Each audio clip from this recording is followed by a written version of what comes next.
हम लोग कल पंचवटी चैप्टर पढ़ रहे थे मैथिली गुप्त का, है ना। तो आज जो हमारा पंचवटी चैप्टर का ये भाग है, इसका द्वितीय पद्यांश आज हम पढ़ेंगे। क्या पढ़ेंगे? द्वितीय पद्यांश पढ़ेंगे। पंचवटी की छाया में है सुंदर पर्ण कुटीर बना, उसके सम्मुख स्वच्छ शिला पर वीर वीर निर्भीक मना।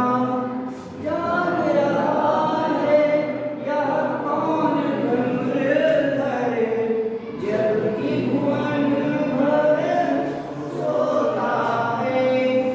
होगी कुसुमा युद्ध होगी सा, बना दृष्टिगत होता है। बहुत ही अच्छा यहाँ वर्णन किया है।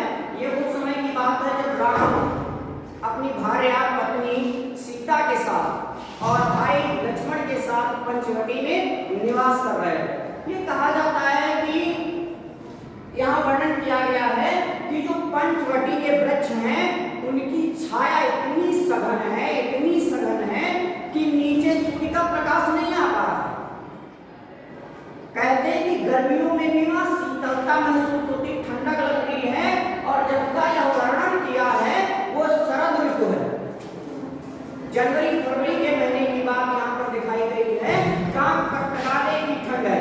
वहां पर भी लक्ष्मण जी एक वल्गल वस्त्र दुपट्टे के सहारे, पीतांबर के सहारे वहां धनुष लेकर एक शिला पर बैठे हैं। उसका यहाँ वर्णन किया गया। लेखक को अभी ये नहीं पता है कि जो एक कुटी है इसके अंदर कौन है, और न ये पता है कि ये लक्ष्मण है। बस उसको दूर से दिखाई पड़ रहा है कि कोई व्यक्ति है और इस कुटी के अंदर कुछ है जिसकी ऐसा लग रहा है जैसे सुरक्षा कर रहा है। तो क्या करे, पंचवटी की छाया में, ऐसे सघन छाया में सुंदर पर्ण कुटीर, पत्तों की कुटिया, तिनकों की कुटिया, घास फूस से बनी हुई कुटी में कोई पंचवटी की छाया में बहुत सुंदर सी कुटिया को क्या कर रहा है, उसके सामने, उसके सम्मुख सामने स्वच्छ शिला, एक पत्थर की चौकी है, पर्वत की चौकी है पत्थर टाइप में, और उस शिला पर कोई बैठा हुआ है। और लेखक को कैसा नजर आ रहा है, धीर है। धीर का मतलब धैर्यशाली है, बिल्कुल पलक नहीं टाल रहा है, पलकों को ऊपर नीचे नहीं कर रहा है। और क्या थोड़ा वीर है, देखने से बड़ा साहसी लगा। क्यों? इस भयानक पंचवटी की रात काली बेला में, जहाँ हिंसक पशु पक्षी राक्षस निशाचर ढूंढते घूमते हैं आहार के लिए, वहां भी इसके अंदर डर नहीं है, इसलिए वीर लग रहा है। और क्या लग रहा है, निर्भीक मना। मना माने वो व्यक्ति जो बैठा है निर्भीक है, बिना डर वाला, वीरता के साथ डर भी नहीं। कुछ कुटी के बाहर एक पत्थर की चौकी पर, पत्थर की बैठने की चौकी पर बैठा हुआ कोई व्यक्ति ऐसा है जो इस सुंदर पर्ण कुटीर की रक्षा कर रहा है। और हो क्या रहा उसमें, वास्तविकता क्या है, जबकि कह रहा जाग रहा है ये कौन, अरे कौन है जो ये जाग रहा है, और है क्या ये धनुर्धर। क्यों? धनुर्धर माने धनुष को धारण करने वाला। इसके पहनावे से, इसके हाथ में धनुष लगने से ऐसा लग रहा है, जो पकड़ रखा तो लगता है बहुत बड़ा धनुष धारण करने वाला है, धनुष योद्धा है, वीर है, निर्भीक है।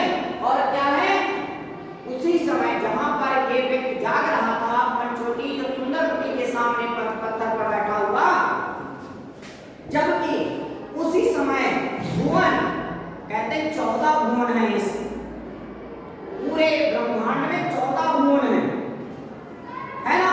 उन 14 भुवनों में कोई जाग नहीं रहा, सब सो रहे हैं।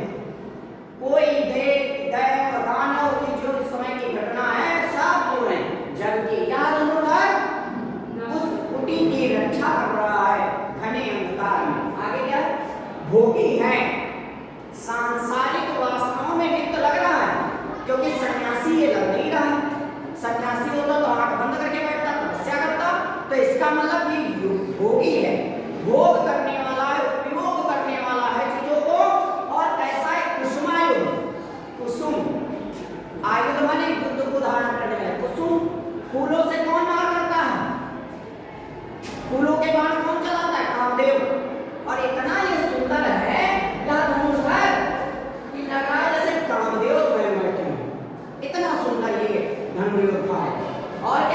लेकिन लग कैसा रहा?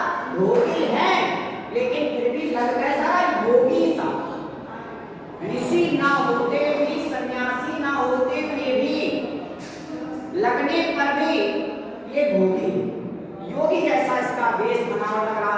मृगशाला पहनी, पीतांबर पहना ना, और ऐसा दृष्टिगत माने लेखक कह रहा है, कवि कह रहा है कि मुझे दिखाई पड़ रहा है होता, मतलब कि इस पंचवटी के दूसरे पद्यांश में यह दिखाई पड़ रहा है, ये प्रदर्शन किया जा रहा है कि सुंदर पर्ण कुटीर है और उसके बाहर कोई सन्यासी योगी भोगी जैसा धनुधर धनुष को धारण करके बैठा हुआ और ना उसे डर है ना भय है, धैर्य के साथ वो डटकर उसकी पहरेदारी कर रहा है। लेखक को ये भी असर है, ये व्यक्ति कौन है?